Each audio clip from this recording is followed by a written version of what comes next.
What's going on, y'all? So today we're gonna do the long-awaited Travis Scott Low Black Phantom replica versus retails. Now, at first, we're gonna get into the box real quick. I don't like getting into the boxes too much because, like I said, you know what's important is the sneaker. But and that should be the best way that you legit check your stuff. But let's get into that really quickly, and we'll get back into the sneakers. First thing I noticed about the boxes is that they're both the same size, but it seems that the rep box is a little bit bigger. This is the real box.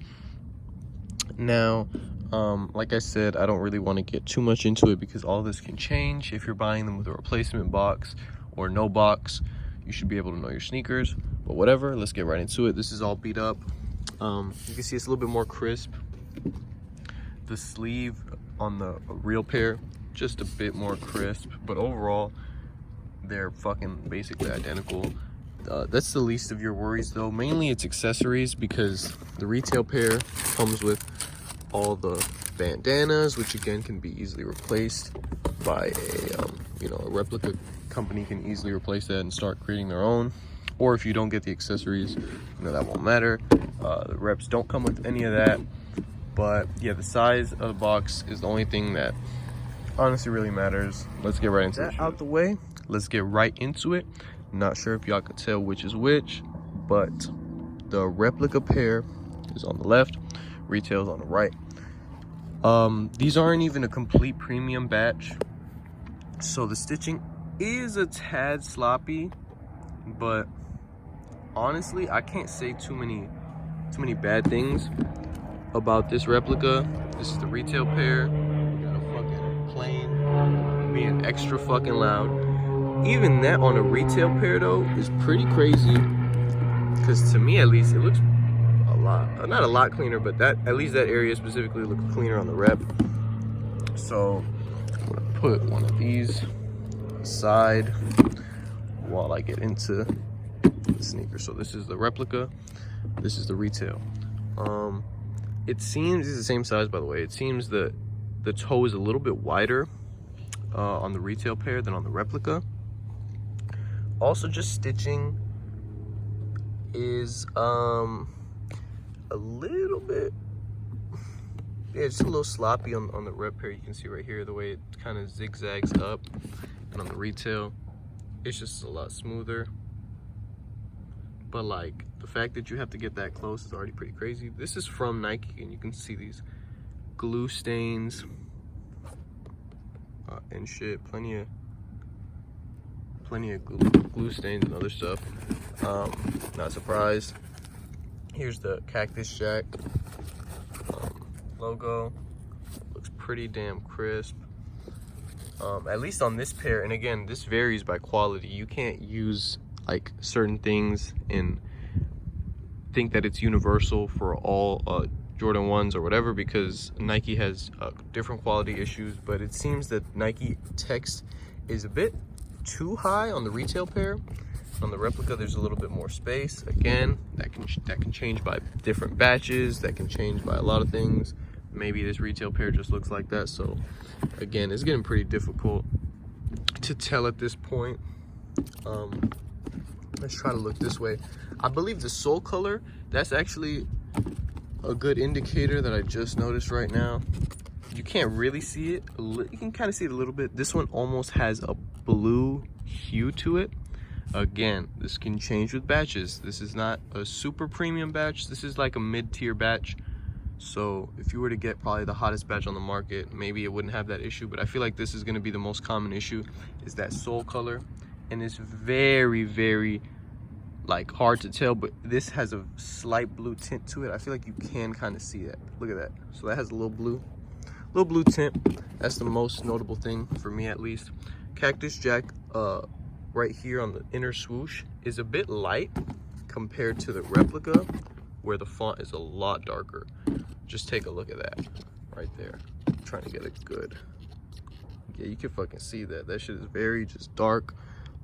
It's almost, you can't even see it almost on the retail pair. But so that's another thing I noticed.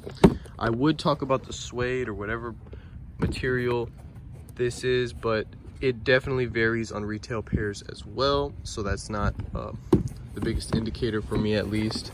Here's the insole on the replicas. The swoosh also on the retail pairs seem to go pretty fucking low. I don't know what's going on over here, but yeah, I feel like it's lower. Let me grab the other replica pair. Yeah, let's look at it this way. You can kind of see this one dips a bit more, less pointy of a swoosh, and just more crisp. Look at that. This is the retail pair, a lot more crisp stitching. This is kind of like they didn't care as much, but I mean the price difference is what's important here. Let's look at the back tabs of the shoe. Honestly, pretty fucking spot on. I don't even have much to say to that. I couldn't tell you what the flaws are, just again sloppy stitching, but this is Nike's pair and that's kind of sloppy if you ask me. This pair looks, the replica pair looks a lot more crisp, at least in that aspect. Yeah, if anything, it seems a little bit wider on the replica than on the authentic, but look at that little white threads on the retail pair, or I don't know what this is, but it's stuck there, and you guys can see I just unboxed them. So yeah, this is the rep. Just a little bit, you know, cheaper on the materials. That's a lot softer, but you know, honestly, they're not too different. Shit, I'm running out of things. Here are all the laces that the reps come with, and these are the laces that the authentics come with, and I'm surprised that they're laced the same way. People, if they're laced this way, they're reps. Yeah, well, they're laced the fucking same, brother. Look at that shit. This is literally identical. Cactus jack on the insole, again printed on. Both the retail pair and the replica pair is just printed on. It's not, it doesn't come off. So yeah, the biggest one for me so far is the color of the sole. The more I look at it, the more I see it. You can see that blue-ish tint, and this is the retail pair. Also a little sloppy. Look at that. You got a little plat over here. There's a little lip. What is this? What is this? Why is it sticking out my shoe, man? Look at that. I ain't got that over here though. But let's look at the other shoe real quick, just so we can kind of compare the other back tab as well with the Air Jordan logo. This is the rep. This is the retail. All right, actually this is the rep and this is the retail. Air Jordan logo. Look at me getting mixed up already. Air Jordan logo looks pretty fucking crisp. If anything, but again, this could vary by retail. If anything, the lining and the stitching is a little bit thinner than on the retail pair for the basketball. It's more bold. You can kind of see it a little bit more, just more defined. Again, something that varies. Back stitching looks fucking perfect. Honestly, I'm sorry that I don't have much to say. Also, the thickness of the toe box and the way the toe box goes up. This is the replica pair, and you'll see what I'm saying. But on the retail pair, it goes down a little bit more narrow. You can kind of see it right there. But on the replica pair, it's a bit more boxy, and it just goes straight and kind of goes up instead of going down. Aside from that, man, these are pretty fucking spot on. This is crazy that it's this close. I don't even have words for it. The most notable thing I would say is just to be careful for the blue hint, the blue hue on the sole, I mean. But other than that, man, I appreciate y'all watching. I hope this helps y'all. Please check the description if you have any questions or anything. Leave a like, comment, do your thing. I appreciate it, and I'll catch y'all in the next one. Peace.